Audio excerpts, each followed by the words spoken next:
Radio Universidad de Guadalajara presenta Cosa Pública 2.0. Rubén Martín y Jesús Estrada con los asuntos sociales y políticos más importantes del día. Cosa Pública 2.0. Comenzamos.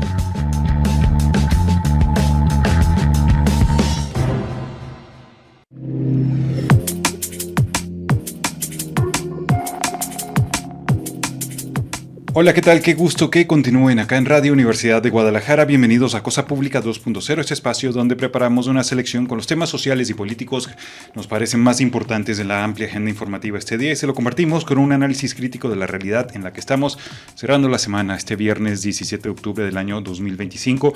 Hoy vamos a comentar varios asuntos, vamos a tener por supuesto un seguimiento de la crisis en torno a personas desaparecidas con un aspecto muy importante que es cómo muchas familias mexicanas están acudiendo ante instancias de Naciones Unidas ante las omisiones de búsqueda de parte de las autoridades, y esto es un balance que presenta Naciones Unidas sobre la cantidad de acciones que se han emprendido en México para atender la crisis por personas desaparecidas. Pero vamos a dedicar una parte del programa de hoy a hablar de asuntos de geopolítica. Vamos a tener un contacto en unos minutos con Alfredo Jalife, especialista en temas de geopolítica, para entre otras cosas que nos comparta su reflexión sobre cómo van desarrollándose los acontecimientos en Medio Oriente a partir de este muy frágil acuerdo de cese al fuego. Y de hecho vamos a iniciar la primera parte del resumen ahora con qué es lo que ha sucedido en las últimas horas allá en la Franja de Gaza. Antes de continuar, saludo con mucho gusto acá en el micrófono a Rubén Martín. ¿Cómo está, Rubén? ¿Qué tal, Jesús Estrada? Un cordial saludo a todas las personas que nos están sintonizando, la vía tradicional y también las distintas plataformas. Empezamos con la información del resumen de lo que está ocurriendo en Medio Oriente, específicamente en la Franja de Gaza. Dice, las autoridades de la Franja de Gaza denunciaron ayer que se encuentran entre 65 y 70 millones de toneladas de escombros y cerca de 20,000 artefactos explosivos no activados en el enclave, en una jornada en la que Israel y Hamás intercambiaron acusaciones de violar el plan de paz del presidente de Estados Unidos, Donald Trump. Es una nota de agencias que reproduce la jornada y también señala que la oficina de prensa del gobierno gazatí indicó en su cuenta de Telegram: la escala de destrucción y escombros a causa de la guerra genocida en la ocupación israelí en la franja hace 2 años ha alcanzado unos niveles sin precedente. Adelantó que los trabajos para el retiro de los desechos harán frente a obstáculos significativos, especialmente por la ausencia de maquinaria pesada ante la prohibición de entrada de la misma por parte de la ocupación israelí, que se suma al veto al ingreso de equipamiento, materiales necesarios para recuperar cadáveres. Señaló que, y lo citamos, esta trágica realidad requiere que la comunidad internacional asuma sus responsabilidades legales y humanitarias y presione a la ocupación israelí para que abra los pasos fronterizos. También alertó del peligro de los dispositivos con explosivos no activados, entre ellos bombas y misiles. A comienzo de este mes, se recuerda, el gobierno del enclave afirmó que Tel Aviv arrojó más de 200,000 toneladas de explosivos contra la Franja de Gaza a lo largo de esta campaña que empezó hace 2 años en respuesta a aquel ataque de Hamás del 21 de octubre del 2023. El 7 de octubre del 2023. El Estado israelí ocupante trabaja día y noche para socavar el acuerdo con sus violaciones sobre el terreno en Gaza. Esto declaró un alto cargo de Hamás tras acusar a Israel de burlar la tregua y haber matado al menos a 24 personas en tiroteos desde el viernes, cuando entró en vigor el alto el fuego. Aseguró que se entregó a los mediadores una lista de estas violaciones. Las Fuerzas Armadas de Israel no respondieron de inmediato sobre este tema. Fíjense cómo han sido asesinados 24 palestinos desde que entró en vigor supuestamente esta primera fase del acuerdo del cese al fuego. Por otra parte, Israel exigió a Hamás que cumpla con entregar los cuerpos de 28 rehenes fallecidos, mientras el movimiento aseveró que ya entregó 10 cadáveres. Pero Israel informó que uno de ellos no era el de un rehén. El coordinador de actividades gubernamentales en los territorios dijo que no permitirá la entrada de ayuda humanitaria por el cruce de Rafah debido a que esto nunca fue acordado, es lo que sostienen, y aseveró que la ayuda continuará entrando a Gaza, pero por otros pasos. Por eso decimos que este es un acuerdo bastante precario, casi con cualquier pretexto. Algunas de las dos partes, especialmente Israel, podrían incumplirlo, como es el ingreso de la ayuda humanitaria en los volúmenes necesarios. Por su parte, la Organización Mundial de la Salud advirtió que la propagación de las epidemias en la Franja de Gaza está fuera de control cuando solo 13 de los 36 hospitales del territorio funcionan parcialmente. El sistema de salud en Gaza fue desmantelado y la magnitud de la tarea es colosal, declaró la directora regional de la OMS para el Mediterráneo Oriental, Hanan Balki. Y la citamos, dijo, la propagación de las enfermedades infecciosas quedó fuera de control, trátese de meningitis o del síndrome de Guillain-Barré, que es una enfermedad rara en la que el sistema inmunitario del paciente ataca los nervios periféricos. También hay diarreas, enfermedades respiratorias. La Franja de Gaza, se recuerda, asediada por Israel, experimenta un desastre humanitario después de 2 años de ataques de parte de las fuerzas israelíes. Según los datos de la OMS, en la ciudad de Gaza depende ahora de 8 centros de salud para que funcionan parcialmente. El norte de Gaza solo un centro y todos carecen de personal médico para suministrar cuidados críticos. Y antes de irnos a la pausa, al menos 5 personas murieron y otras 5 resultaron heridas después de que aviones de guerra de Israel atacaron el este del Líbano en la última violación del acuerdo de alto el fuego suscrito entre Israel y la milicia chiita Hezbollah en noviembre pasado. Esto indicó el Ministerio de Salud del Líbano. Los distritos de Beca y Jermel fueron blanco de al menos 8 bombardeos, informó Al Jazeera en una nota que recoge la jornada. Vamos a una pausa más y a la primera pausa del programa de esta tarde. Y bueno, le ofrecemos unas disculpas por el ingreso tardío. El tráfico está terrible por algunas complicaciones y accidentes aquí muy cerca de esta estación. Nos vamos a la pausa y regresamos con la entrevista de esta tarde.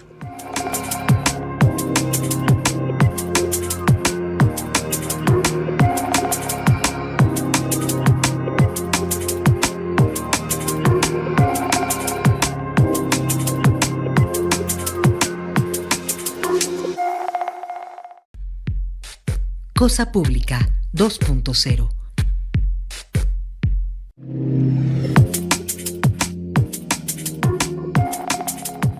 Bien, continuamos en Cosa Pública 2.0. Antes de pasar a la entrevista y para cerrar la información que estábamos compartiendo del resumen de la situación muy tensa ya en torno a Palestina. Fíjense, comentábamos de esta denuncia de que Israel violó el alto el fuego y bombardeó el este del Líbano, pero no es solo ese punto. Israel parece que mantiene una campaña, o el gobierno de Netanyahu, de ataques sistemáticos en varios frentes, y esto porque también atacó a Cisjordania, que es el otro punto donde están confinados ahí buena parte de la población palestina, además de la Franja de Gaza. Pero fíjense esta situación. Las fuerzas israelíes mataron hoy a un niño de 11 años ahí en Cisjordania ocupada, según su familia, el Ministerio de Salud palestino, mientras que el ejército afirmó que sus tropas habían disparado contra individuos que lanzaban piedras. Ese fue el argumento para asesinar a un niño de 11 años. Fíjese usted el argumento de las Fuerzas Armadas de Israel.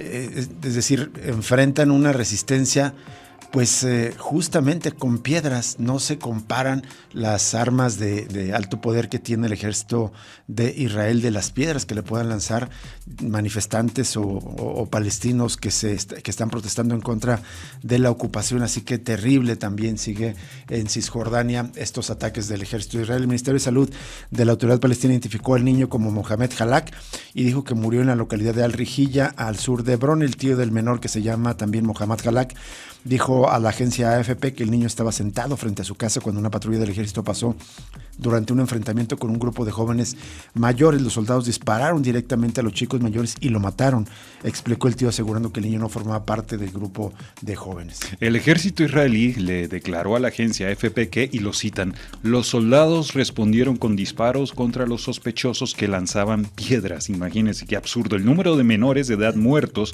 por las fuerzas israelíes en Cisjordania en enfrentamientos vinculados con el lanzamiento de piedras ha aumentado significativamente este año, según el balance que hace AFP. En abril pasado, el ejército mató a un adolescente palestino con ciudadanía estadounidense, seguido por un joven de 14 años en junio y otro de 15 años en julio, todo por haber lanzado piedras, según las Fuerzas Armadas de Israel, que ocupa Cisjordania desde el año 1967, y la violencia se ha intensificado allí desde que comenzó el ataque contra Gaza en octubre del 2023. Durante el mismo periodo, al menos 43 israelíes, incluidos personal de seguridad, han muerto en ataques palestinos durante operaciones militares de Israel, según las cifras oficiales.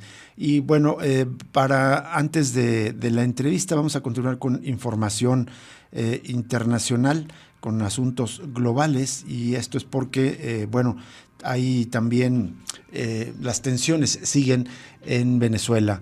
la Casa Blanca afirmó ayer que Nicolás Maduro es un mandatario ilegítimo al frente de un régimen involucrado en el narcotráfico de Estados Unidos.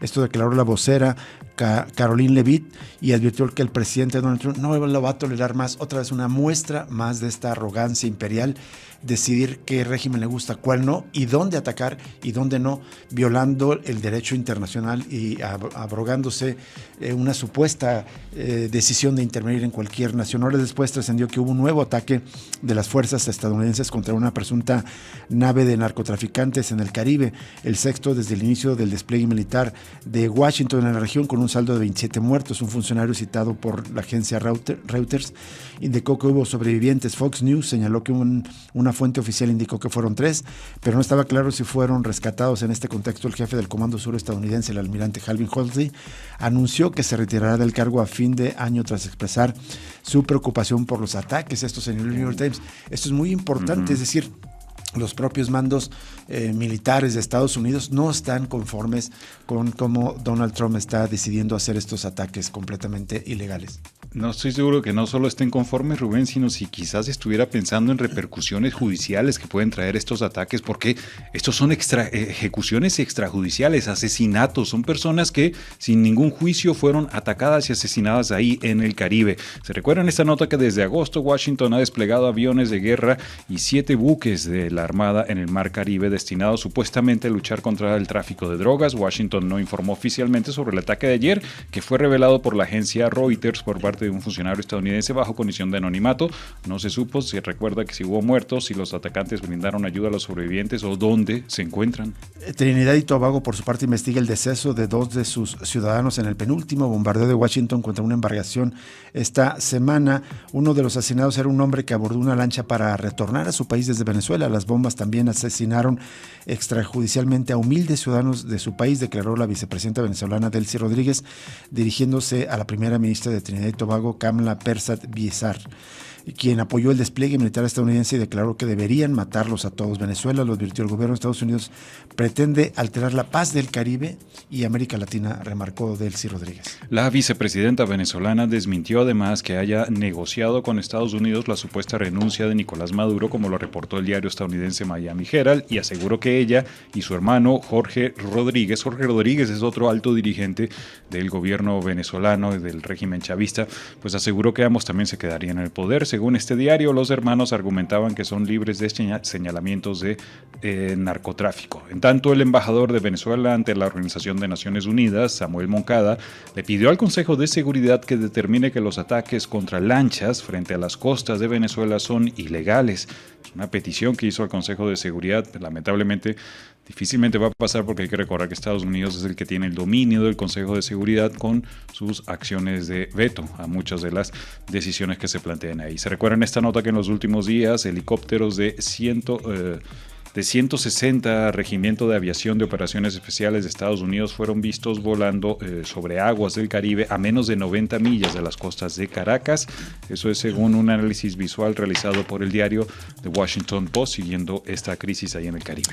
Vamos a la línea telefónica, ya está con nosotros el doctor Alfredo Jalife, es maestro y experto en geopolítica, y como siempre le agradecemos su generosidad para que nos comparta su análisis para el auditorio de Radio Universidad de Guadalajara. Doctor Jalife, muy buenas tardes, le saluda Rubén Martín. Encantado, un placer, y saludo a todas las alumnas y alumnos de la UDG y radioescuchas, y también veo televidentes, ¿no? También nuestro canal de YouTube, que ya ve que ha tenido muy buena acogida en otras ocasiones que hemos charlado con usted. Sí. Doctor Jalife, pues la primera pregunta, el primer tema que queremos abordar con usted es cómo está analizando el acuerdo, el cese al fuego allá en Gaza, estos acuerdos tan precarios, todo indica, pero ¿qué consecuencias tiene y cómo está leyendo ese acuerdo al que se llegó?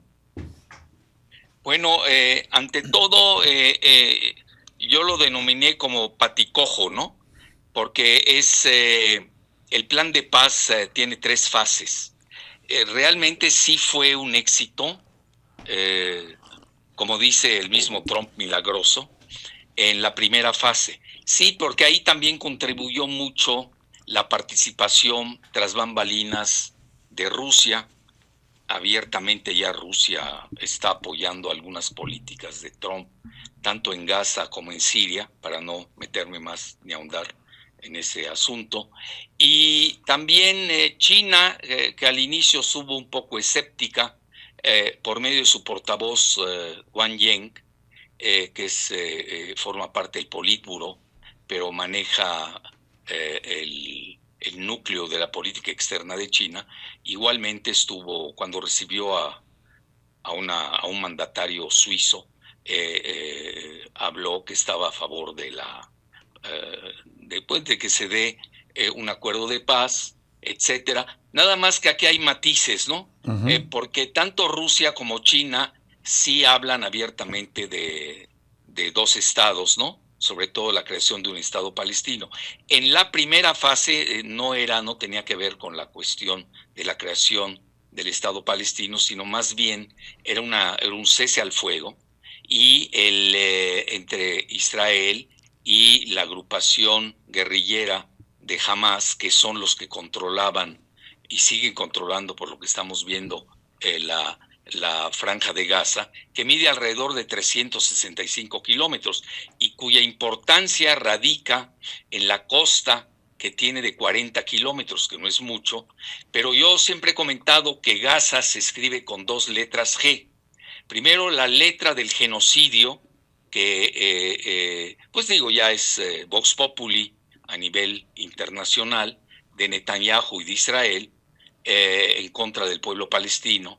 Y la otra G es con G de gas, porque frente a esos 40 kilómetros en la costa que tienen los 365 kilómetros de territorio Gaza, pues existen pletóricos yacimientos de gas. Sí. Entonces, hasta esa fase, yo diría, la fase 1 va bien, tiene algunas rupturas de cese al fuego. Israel nunca respeta los ceses al fuego, o yo creo que es de la ocasión donde más lo ha respetado relativamente.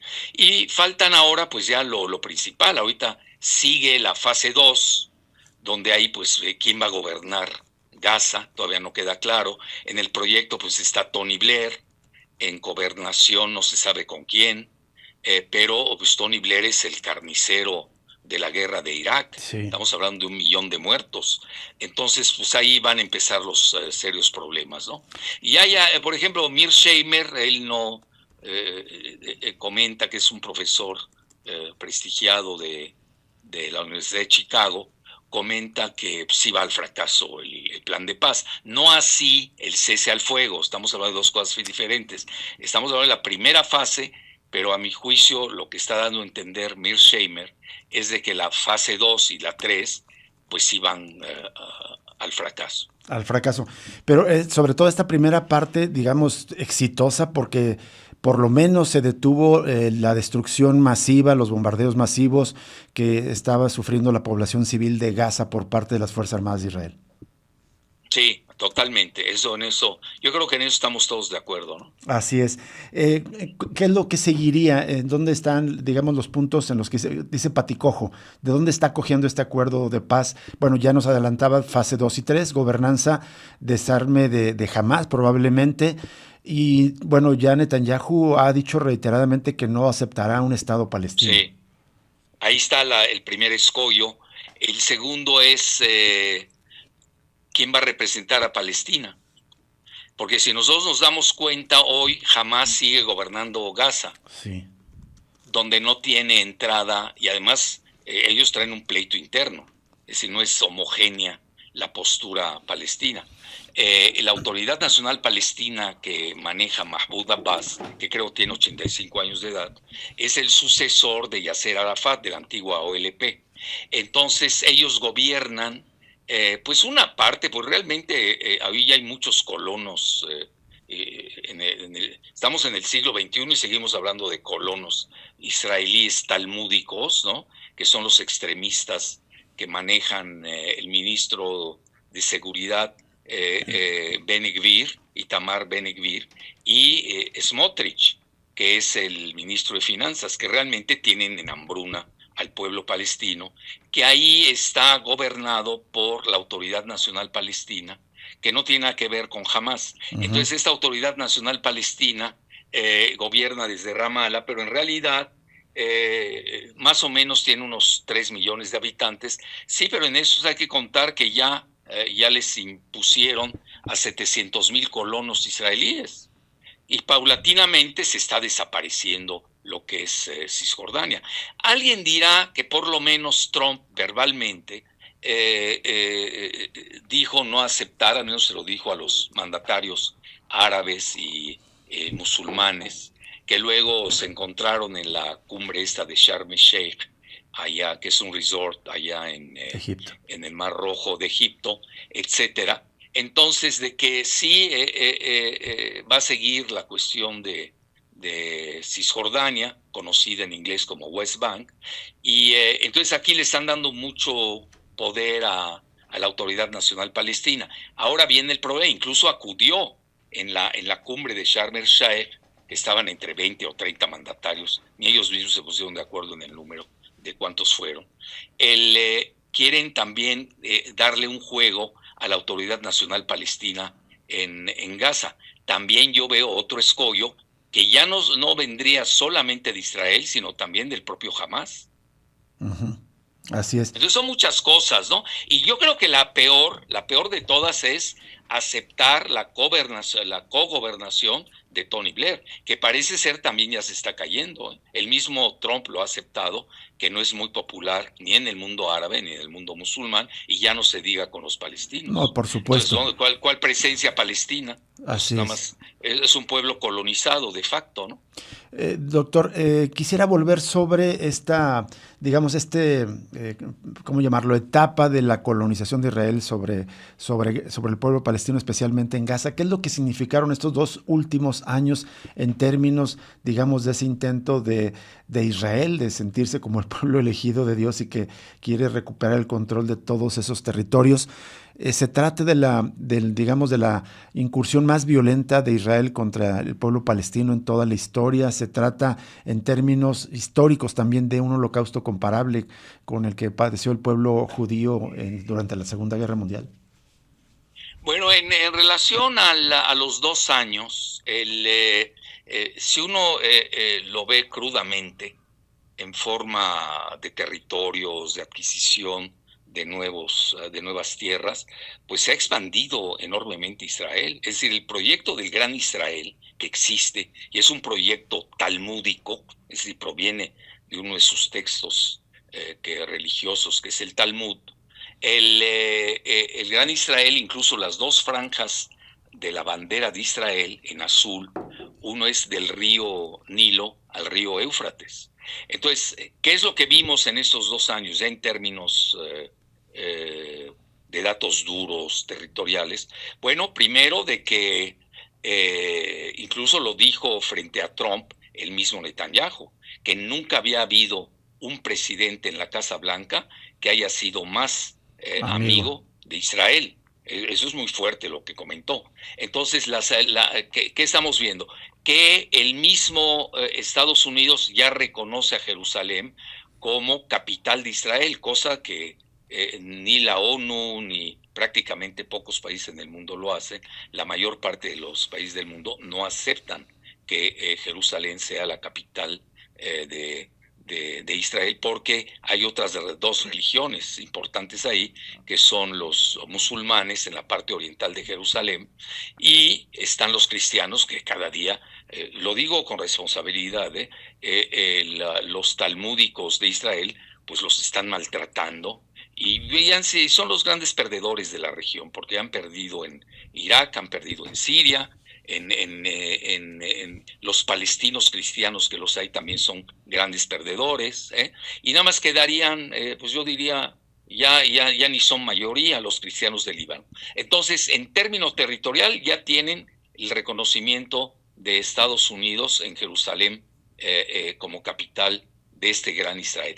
Tienen a un embajador que se llama Huckabee, que es un fanático sionista estadounidense, que hoy representa a Estados Unidos en Israel, que yo diría pareciera ser el embajador del mismo Israel en Israel, porque realmente él toma posturas muchas veces que hasta son más radicales que las de los mismos gobiernos, tanto de Trump como de Biden anteriormente, eso también hay que decirlo.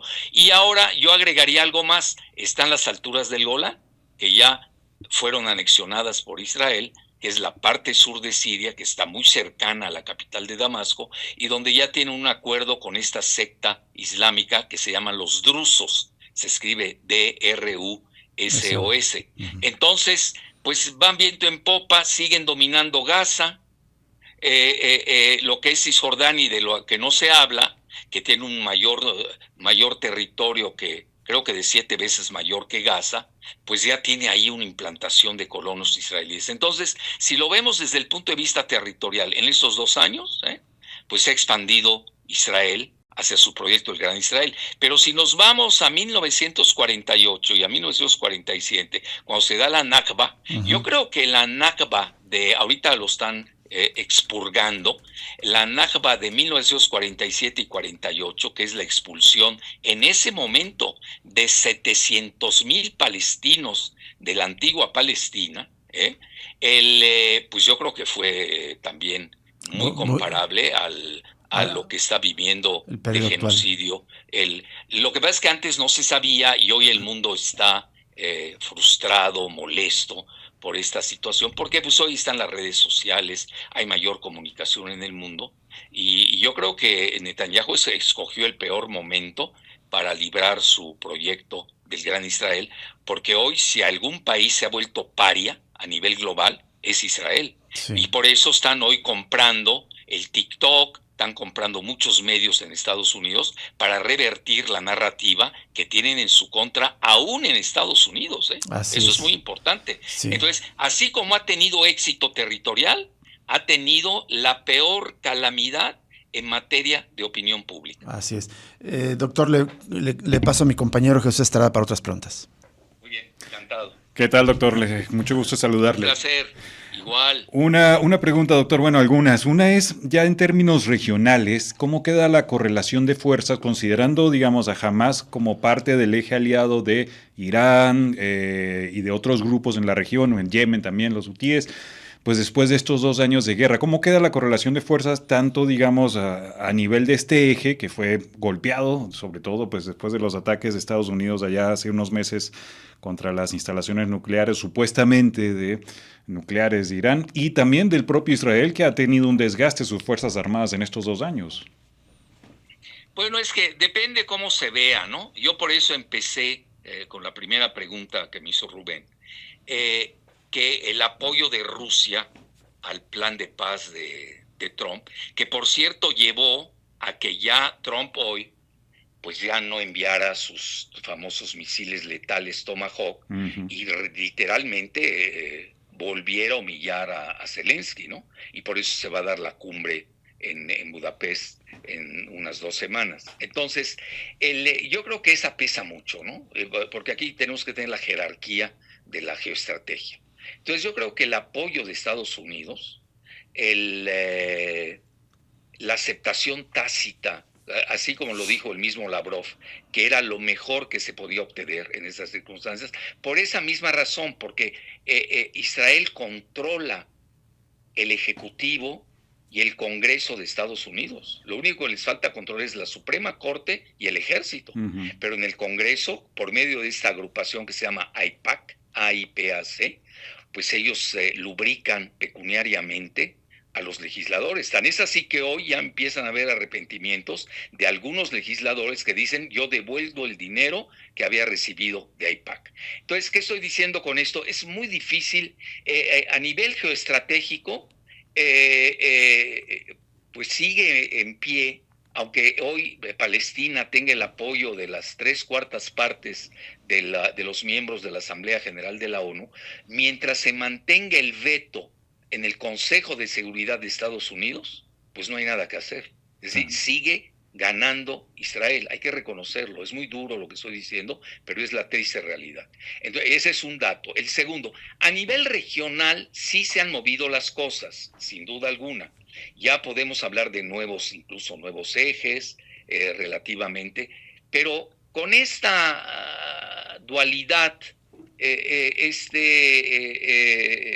esta aceptación que están teniendo Estados Unidos y Rusia en materia de Gaza, y no solamente de Gaza, ya lo vimos que hasta en el asunto de Siria, pues ayer o antier, ya no sé, nada menos que el decapitador de Al-Qaeda, el mochacabezas literalmente, al-Sharaa, que también tiene otro apodo de al-Jolani, que ese era el segundo miembro de Al-Qaeda en el Medio Oriente, que ahora pues ya lo redimieron, ya lo reciben lo recibe Putin. Estado en Europa, en Estados Unidos, en la ONU, y hasta ayer el presidente Putin. Bueno, eso de que más allá de indignarnos, y etc., lo que hay que ver es que se está dando un acuerdo de reparto del mundo entre Trump y Putin. Esa es mi muy humilde lectura. Ahora, a nivel regional, yo creo que la incrustación de Pakistán en este escenario, yo creo que sí también pesó mucho para que el mismo Estados Unidos e Israel aceptaran este cese al fuego con Hamas. ¿Por qué razón?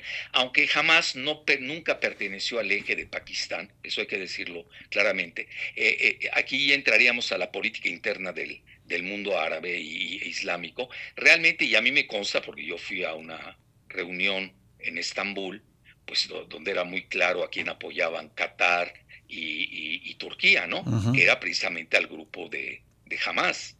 Es más, y también los hermanos musulmanes de Egipto, pero Hamas eran enemigos del resto del mundo árabe y del resto del mundo islámico. Tenían el apoyo nada más de Turquía en ese momento, de Qatar como país árabe, y de Egipto, pero con los hermanos musulmanes que luego sufrieron un golpe de Estado con el general Sisi. Entonces eso es muy complejo. Nada más estoy abordando la cuestión palestina y ya estamos en la alta complejidad. Y ahora si ya meteríamos a Irán, bueno, Irán sí ha tenido severos golpes, pero jamás tampoco fue del grupo de Irán. Irán tenía su propio grupo con los palestinos, que era Yihad Islámica, y también tenía Hezbollah, que también sí sufrieron este severo golpe de decapitación. Tan es así que el mismo Netanyahu exultó de que habían aniquilado a Haniyeh de Hamas, habían aniquilado a Sinwar Yahya y habían aniquilado a Nasrallah. Entonces aquí yo me iría con más cuidado, porque si nos damos cuenta, en la cumbre de Sharm el-Sheikh no fueron dos importantes actores, sobre todo de las petromonarquías del Golfo Pérsico, petromonarquías árabes, aunque sea Golfo Pérsico. No fue el príncipe Mohammed Ben Salman, ojo, mandó a su canciller, esto es de mucho peso, y la segunda tampoco fue Mohammed Ben Zayed, que es el mero líder de Dubái, de los Emiratos Árabes Unidos. Ahí fue el segundo de esa entidad. Entonces, yo me iría contento en esos momentos. Ya hubo un acercamiento entre Irán y Arabia Saudita, y eso lo demostró la presencia de algunos actores. Ahora, por ejemplo, tenemos que Irak, a ver, ¿por qué acude Irak a la cumbre de Sharm el-Sheikh? Porque Irán, de cierta manera, Irán, de cierta manera, domina Irak. ¿Por qué? 3/4 partes, aunque Irak es un país árabe, 3/4 partes de Irak son chiitas.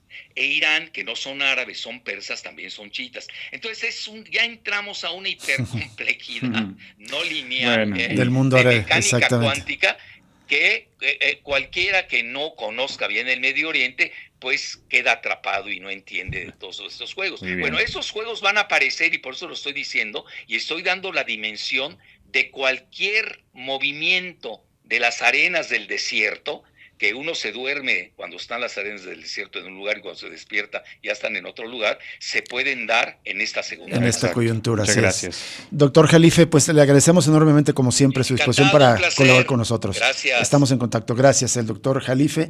Y bueno, puede parecer digamos, hasta complejo lo que nos explica, pero me parece que es justamente los pliegues del contexto que son necesarios para entender lo precario que puede ser este acuerdo de paz, pero por lo pronto exitoso, porque al menos ha disminuido la mortandad, la devastación, la destrucción que Israel estaba cometiendo en Gaza contra la población civil. Nos vamos a una pausa y regresamos para más información en Cosa Pública 2.0.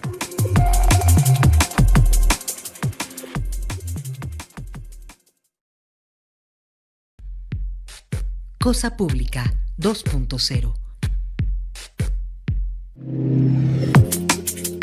Bien, continuamos en Cosa Pública 2.0. Faltaron muchos temas, lamentablemente, quedan pendientes para volver a conversar con el doctor Alfredo Jalife. Siempre interesantes sus reflexiones. Uno de los puntos que quería plantearle es la conexión entre esta situación en Oriente Medio, Israel, Estados Unidos y Venezuela, porque hay una conexión, por supuesto, en todo este juego, en la geopolítica internacional. Y solo para comentarles y para que vean cuál es la relación, el día de hoy, la líder de la oposición venezolana, María Corina Machado, quien fue galardonada, se anunció que es la ganadora del Premio Nobel de la Paz, volvió a expresar su apoyo a Israel, y esto fue en una llamada telefónica que tuvo con Benjamín Netanyahu el día de hoy. Netanyahu felicitó a Machado por el premio Nobel y elogió sus esfuerzos por promover la democracia y la paz, mientras Machado celebró el regreso de los rehenes israelíes en virtud de este acuerdo del cese al fuego. Y se recuerda además bien en esta nota que estoy leyendo de la jornada que María Corina Machado se ha comprometido, y esto desde hace mucho rato, a trasladar la embajada de Venezuela en Israel a Jerusalén en caso de que su movimiento opositor llegue al poder allá en Venezuela, alineándose pues con las políticas internacionales de Javier Milei en Argentina y del exmandatario de extrema derecha de Brasil, Jair Bolsonaro. Hay una conexión muy fuerte entre Benjamín Netanyahu, este líder criminal de Israel, y María Corina Machado. Desde hace años, de hecho, habíamos comentado ya cuando anunciaron a Corina Machado como ganadora del Nobel, que ambos partidos, los partidos políticos de ambos, tienen un entendimiento, un acuerdo político. Bueno, y solo ya antes de irnos a la siguiente pausa y terminar estas notas de la agenda global, Donald Trump confirmó que sí se va a reunir con el líder chino Xi Jinping en una cumbre de la PEC en Corea del Sur. Donald Trump afirmó que se reunirá con su homólogo de China, Xi Jinping, durante una cumbre en Corea del Sur, según extractos de una entrevista con Fox News difundido esta misma mañana. Dijo: nos vamos a reunir en un par de semanas en Corea del Sur con el presidente Xi en el marco de la cumbre de la PEC, dijo Trump al programa Sunday Morning Futures de News. Tenemos una reunión por separado, agregó el mandatario, quien prevé llegar a Corea del Sur el 29 de octubre para una visita de 2 días. La cumbre de la PEC se realizará del 31 de octubre al 1 de noviembre. Este es un anuncio importante porque apenas la semana pasada había dicho que iba a cancelar ese encuentro y que le iba a imponer aranceles de 100% a China en otras nuevas amenazas. Lo cierto es que Donald Trump ha tenido que recular en cada una de las amenazas que le ha estado imponiendo a China. Bueno, y esto es sencillamente por el poderío. Acabo de ver un reportaje en New York Times de un reportero del New York Times que fue a una comitiva, aunque fue pagado por el propio diario, pero era una invitación a periodistas extranjeros de parte del propio gobierno de China a ver un megaproyecto de parque, no eólico, sino de solar, ¿cómo se llama? Pues sí, solar. Un parque solar de recolección de energía mediante paneles solares. La extensión de ese parque es 7 veces más grande que toda Manhattan, solamente ese parque. Y el propio reportero decía, cuando estamos viendo el futuro, claramente China está mucho más adelante de Estados Unidos en muchísimos aspectos. Y el propio Trump reconoció hoy que esa amenaza de 100% de aranceles a China, que él mismo había emitido, que al final pues no es sostenible, él mismo se desmiente ante la realidad. Así es, vamos a una pausa y regresamos para compartir la información local del tema más importante, más pertinente para nosotros los jaliscienses, que es la crisis por desaparición de personas.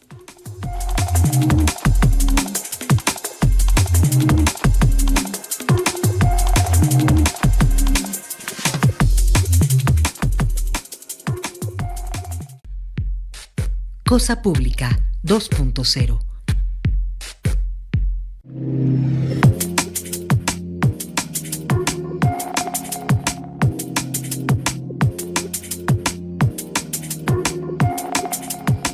Seguimos en Cosa Pública 2.0, en estos últimos minutos que nos quedan para terminar este viernes 7 de octubre.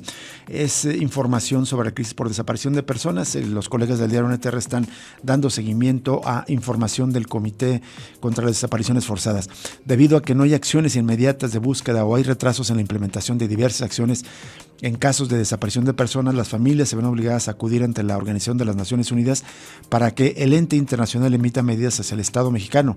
El 7 de octubre la ONU publicó su informe de acciones urgentes ante el Comité contra la Desaparición Forzada. En el documento, México figura como el país con más requerimientos de este tipo ante el órgano internacional, con un acumulado de 779 desde el año 2012 hasta el pasado 16 de septiembre de este año. Ve usted, 779. El país que le sigue con requerimientos ante este Comité de Desaparición Forzada es Irak, una nación que fue invadida, una nación que ha estado en guerra civil, digamos en términos de conflicto interno abierto, no se compara aparentemente con lo que vive México, pero esto nos da idea de lo que hemos insistido a lo largo de muchos años en Cosa Pública 2.0, que en términos reales estamos viviendo una guerra informal por la magnitud de las cifras, de los daños, de las implicaciones para toda la sociedad, una guerra que no es reconocida oficialmente por el Estado mexicano. El país que le sigue a México es Irak con 663 y después están Colombia con 224 y Cuba con 200 en total. El Comité contra la Desaparición Forzada de la ONU recibió 2.074 solicitudes de acciones urgentes de todo el mundo en el periodo mencionado, lo que significa que 1 de cada 3 provino de México, de todo el mundo, 1 de cada 3 provino de México. Esto tiene que ver también, me da la impresión, con la impunidad que hay, con que la única instancia que están encontrando muchas familias para tratar de encontrar respuestas es a escala internacional este Comité de Naciones Unidas. Volviendo a la información, y aquí citan parte del informe, dice: con respecto a las 51 solicitudes de acción urgente relacionadas con México registradas durante el periodo que abarca el informe, las desapariciones de estas personas ocurrieron entre el 14 de mayo de 2014 y el 19 de junio de 2025, más de 22 de ellas en 2024 y 2025. De las víctimas, el 78% correspondió a hombres, 22% a mujeres, una de ellas embarazada cuando fue desaparecida, 10% menores de edad y 2% a personas con discapacidad y 2% restante a personas defensoras. También, atención a ese dato, de esa cantidad, 29 casos fueron de personas desaparecidas en Baja California, estado que tuvo la mayor cantidad, pero en segundo lugar estuvo Jalisco con 5 acciones urgentes, lo que representó el 10% del total de México. Pero en los casos de Jalisco destacó la persistencia de la desaparición forzada, es decir, las desapariciones en las que se presume la participación de policías. Las personas habrían sido privadas de la libertad por individuos identificados como agentes del Estado, así como por hombres armados, en un contexto donde el comité ha recibido repetidas denuncias de colusión entre agentes estatales y actores criminales. Uno de los casos ocurrió en Tecolotlán.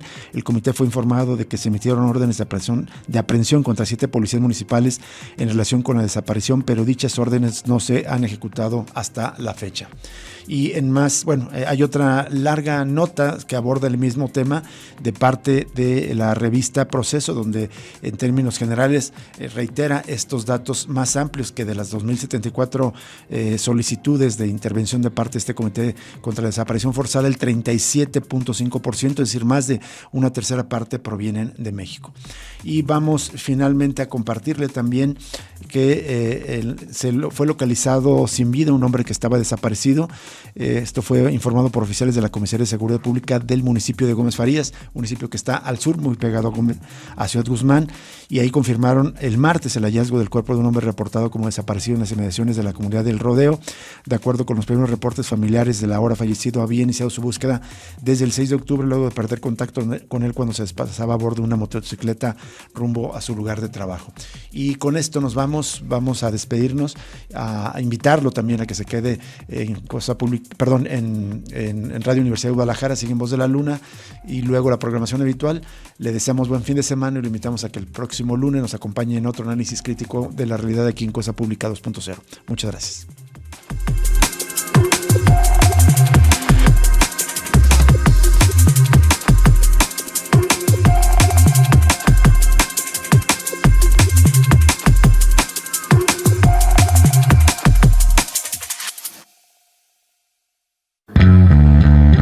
Radio Universidad de Guadalajara presentó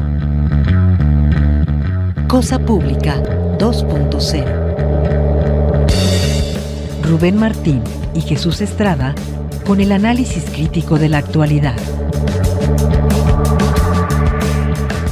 Cosa Pública 2.0. Gracias por escucharnos.